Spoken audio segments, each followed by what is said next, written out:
కొత్త ఎస్పీ గారు నాయుడు గారు చేరారు, పేపర్లో చూసాం.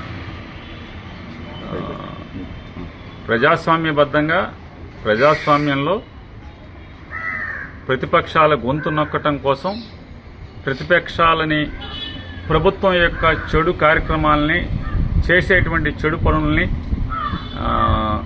వెలుగులోకి చూడకుండా ప్రజలకు చేరకుండా ఉండటం కోసం ప్రభుత్వం ఈ సెక్షన్ 30 అనే చట్టాన్ని దుర్వినియోగం చేసుకోవచ్చు, అడ్డగోలుగా వాడుకోవచ్చు. అయితే ఎవడు ప్రభుత్వంలో ఉంటే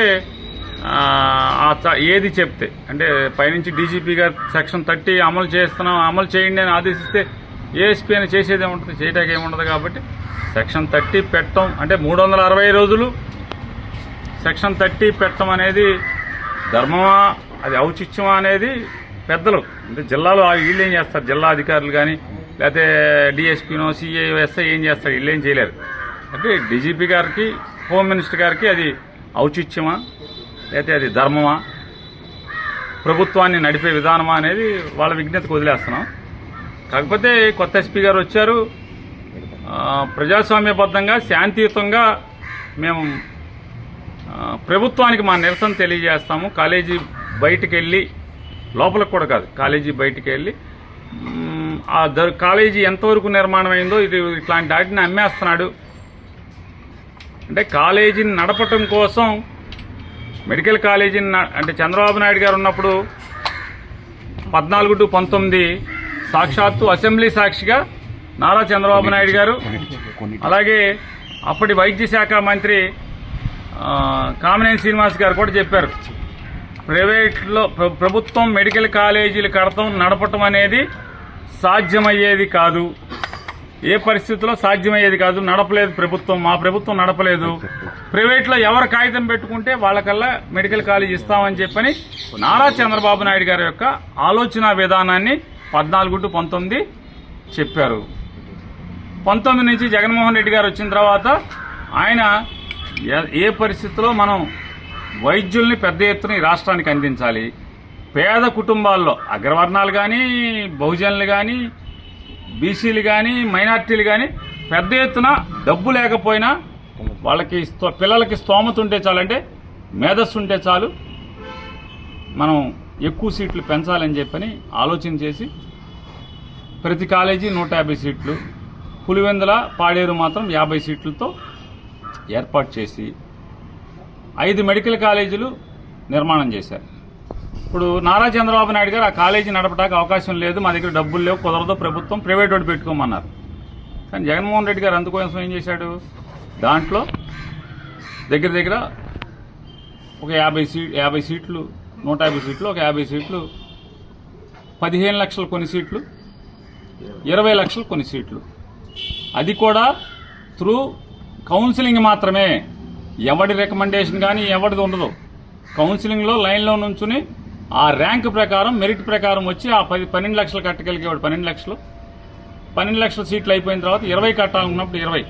అంతేకాని ఎవడి జోబులోకి నయా పైసా డబ్బులు వెళ్ళవు, ప్రభుత్వం ఆ కాలేజీ నడపటాకే ఆ డబ్బులు వస్తాయి. 10 నుంచి 12 లారీలు సంవత్సరాలంటే లెక్కెట్టండి మీరు ఎంత పెద్ద ఎత్తున జరుగుతుందో. ఈ రోజున ఇప్పుడు మీరు మాట్లాడేదాన్ని ఇప్పుడు కూడా పేపాల్లో 200 లీటర్ల పేపాల్లో 25 లీటర్ల వైట్ క్యాన్లో ఇప్పటికి స్టోర్ చేసి ఉంది అక్కడ. బట్ ఇట్లాంటి ముందు మన చుట్టూ అంటే తమ చుట్టూ చెడిపోయినటువంటి చాలామంది అంటే గాడి తప్పినటువంటి ఆఫీసర్ని అంతక్రితం వీళ్ళు బాగానే పనిచేసి ఉండొచ్చు, నిజాయితీగా పనిచేసి ఉండొచ్చు, కానీ బందర్లో ఉన్నటువంటి రాజకీయ వాతావరణంతో వీళ్ళందరూ కూడా గాడి తప్పున్నారు. కాబట్టి వీళ్ళందరూ కూడా గాడిలో పెట్టి అందరినీ రౌడీ మొక్కల్ని ఆ పార్టీ ఈ పార్టీ అని లేదు, ఎవడు తప్పు చేస్తే ఎవడు చట్టం మీరితే వాడినల్లా ఒకే రకంగా శిక్షించేదానికి కఠినమైన చర్యలు తీసుకోమని చెప్పిన కూడా ఎస్పీ గారిని కోరుకుంటున్నాం. 15 కోట్లు 17 కోట్లు 18 కోట్లు ఎంతో 20 కోట్లు వచ్చే పరిస్థితులు ఉంటాయి. దాంతో కాలేజీ ప్రభుత్వాల దగ్గర డబ్బుల కోసం ఎదురు చూడకుండా ప్రభుత్వం పంపించినా పంపించకపోయినా కాలేజీ దిగ్విజయంగా నిరాటంకంగా కాలేజీని నడపడానికి అద్భుతమైనటువంటి ఆలోచన.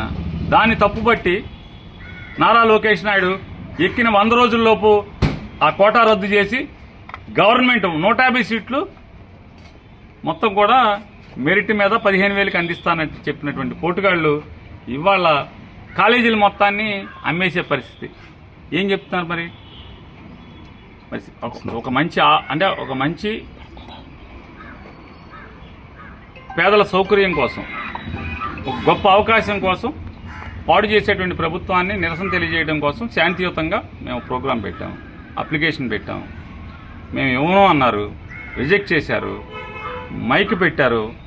మీరు వస్తే కనుక లోపలేస్తాం అది ఇది అని చెప్పని. ప్రతిపక్షంగా మా నిరసన మేము తెలియజేయాలి, ప్రజాహితం కోసం పనిచేయాలి కాబట్టి మేము పనిచేస్తున్నాం. కొత్త ఎస్పీ గారు వచ్చారు. 400 కేసులు, 400 మంది మీద రాష్ట్రంలో మొట్టమొదటిసారిగా ఒక ప్రతిపక్షం చేసినటువంటి ఒక నిరసన కార్యక్రమంలో 400 మంది మీద 10 సంవత్సరాల శిక్ష పడేటువంటి ఒక నేరం కూడా దీంట్లో పెట్టి మా 400 మందిని బెయిల్ రాకుండా ఎన్నాళ్ళు కావాలంటే అన్నాళ్ళు ఉంచేట్టుగా సెక్షన్ కూడా పెట్టారని చెప్పని పాత్రికేయ మిత్రులు చెప్తున్నారు. తప్పే ఉంది. ప్రజల కోసం పనిచేసేప్పుడు ఈ అన్నాళ్ళైనా ఉంటాం, పెద్ద ఇష్యూ ఉంది. చంద్రబాబు నాయుడు, కొల్లు రవీంద్ర వీళ్ళు వాళ్ళ ఇష్టం చేసుకొని, ఇప్పుడు మనం ఏమైనా మర్డర్ చేసి బెయిల్కి ఎవరన్నా మా పొడి చేయండి, వాళ్ళని పొడి చేయండి, వీళ్ళని పొడి చేయండి అని చెప్పి మనం దొరికిపోయి వెళ్తే నామోషి పడాలి. కానీ అట్లా దొరికిపోయినోడే నామోషి పడినప్పుడు, ప్రజాహితం కోసం పనిచేస్తున్నప్పుడు ఏముంటుంది? నెల అయితే ఉంది, 2 నెలలు అయితే ఉంది, తప్పే ఉంది, నామోషి ఉంది దాంట్లో. కాబట్టి ఎస్పీ గారి నిర్ణయాన్ని, ఎస్పీ గారి యొక్క చర్యని స్వాగతిస్తున్నాం. కాకపోతే మేము ఎస్పీ గారిని కూడా అడిగేది ఏంటంటే, మీరు చేరాక చాలామంది అన్నమయ్య జిల్లా రాజకీయ నాయకులతో కూడా పాత వాళ్ళతో మాట్లాడితే ఆయన నాయుడు గారు రూల్ ప్రకారం వెళ్తారు, రూల్ మైండ్ అని చెప్పారు. మేము కూడా అనుకున్నాం, మేము బందర్లో ఉన్న లేదా జిల్లాలో ఉన్న రాజకీయ నాయకులందరం కూడా వైఎస్ఆర్ కాంగ్రెస్ పార్టీ వాళ్ళం కానీ కమ్యూనిస్టులు కానీ అందరం మాట్లాడుకుంటూ, పోన్లేరు బాబు పాత ఎస్పీలాగా కాకుండా ఒంటికాల మీద పోలీసుని నడపకుండా కనీసం 4 కాకపోతే 3 కాళ్ళ మీద అయినా నడిపేటువంటి ఆలోచన ఉన్న మనిషి వచ్చాడని చెప్పి సంతోషపడ్డాం. తప్పేం లేదు, మీరు చట్టపరంగా మా మీద 400 మంది కేసు కట్టే తప్పేం లేదు. కాకపోతే నేను ఎస్పీ గారిని కూడా, నాయుడు గారిని మీరు మంచిగా పరిపాలన చేస్తారని మీకు అన్నమయ్యలో కూడా పేరుంది కాబట్టి మీ ఆలోచన సరళి రూల్ మైండ్ అని చెప్పి చెప్తున్నారు కాబట్టి మేము వారిని రిక్వెస్ట్ చేసి, అంటే వారు చెప్పేది ఏంటంటే, అయ్యా ముందు ఈ జిల్లాలో జనసేన, తెలుగుదేశం పార్టీ వీళ్ళు ఎవరు అరాచకాలు చేసినా కూడా అంతే కొరడా జులిపించమని చెప్పండి.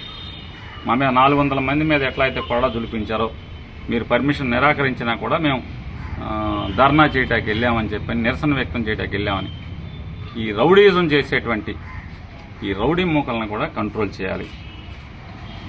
సాధారణంగా పరిపాలకులకి లేదా అడ్మినిస్ట్రేటర్కి చుట్టూ ఉన్నటువంటి, మీ చుట్టూ ఉన్నటువంటి, అది ముఖ్యమంత్రి అయినా లేదా డీజీపీ గారైనా లేదా చీఫ్ సెక్రటరీ గారైనా లేదా ఎస్పీ గారైనా లేదా ఒక స్టేషన్ ఎస్హెచ్ఓ గారైనా, చుట్టూ కొంతమంది వ్యవస్థ ఉంటుంది. ఆ వ్యవస్థ ప్రపంచాన్ని చూడనివ్వరు, బయట జరిగేటువంటి వాస్తవాలను చూడనివ్వరు.